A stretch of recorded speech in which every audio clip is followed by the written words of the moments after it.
Dalam 5 tahunan ini, saya perhatikan banyak bermunculan platform crowdfunding. Sebut saja dari mulai kitabisa.com, benihbaik.com, sharing happiness, dan beberapa yang banyak sekali makin bertumbuh jumlahnya. Apa pro dan kontranya? Apa hal-hal yang menurut teman-teman baik atau mungkin kurang baik? Saya akan kupas tuntas di video ini. Yuk, pantengin terus sampai selesai.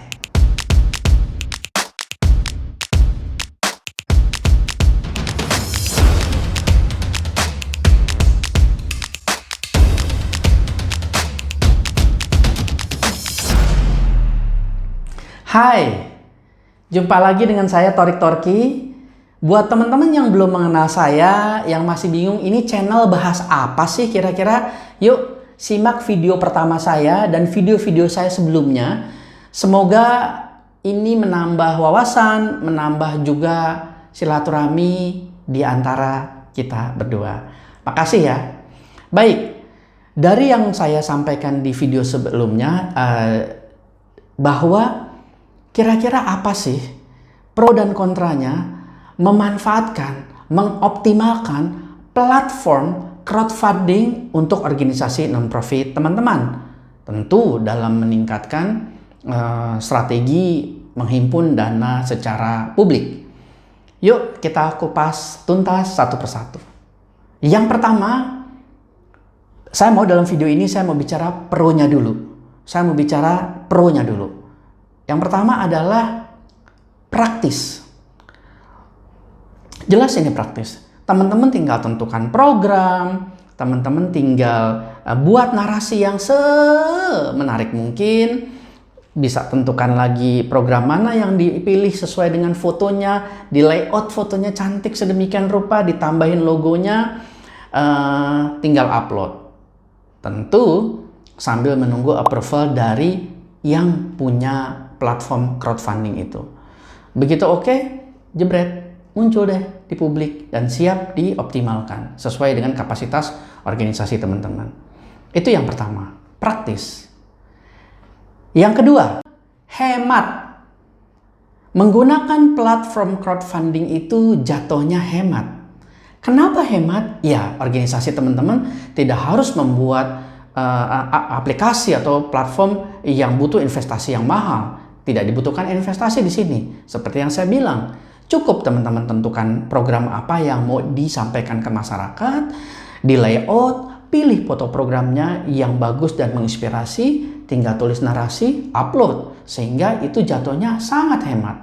Teman-teman tidak perlu keluarkan investasi membuat sebuah platform yang mahal dengan UI UX yang tentu perlu biaya, perlu analisa, perlu juga memerlukan tim yang bagus di belakangnya. Jadi teman-teman bisa optimalkan itu dan tidak perlu investasi, modal dikit lah, paling ada modal buat ngiklan. Kalau teman-teman mau mengiklankan itu secara luas ya. Kalau teman-teman tidak mau mengiklankan itu, teman-teman bisa share linknya melalui WhatsApp group yang biasa selama ini juga saya terima dari berbagai macam organisasi yang beragam, dari mulai pencinta hewan, lingkungan, organisasi masyarakat sipil, organisasi keagamaan, bangun jembatan, bangun masjid, bangun gereja, banyak deh itu semua sering masuk di WhatsApp group saya. Mungkin itu tim WhatsApp grupnya sangat banyak. Itu manfaat yang kedua atau pro yang kedua kalau kita menggunakan platform crowdfunding.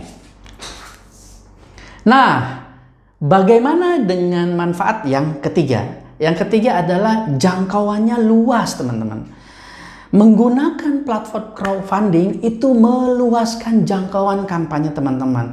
Jelas, yang pemilik ataupun yang menggunakan ataupun ownernya atau foundernya platform crowdfunding itu dia punya strategi meluaskan kampanyenya dengan harapan semakin banyak yang berdonasi dan menggunakan platform crowdfunding itu.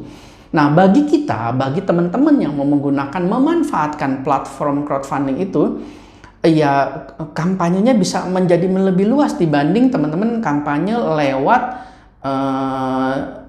website teman-teman sendiri atau tadi secara manual disampaikan hanya melalui flyer atau melalui IG atau TikTok yang mungkin tidak melibatkan platform crowdfunding itu.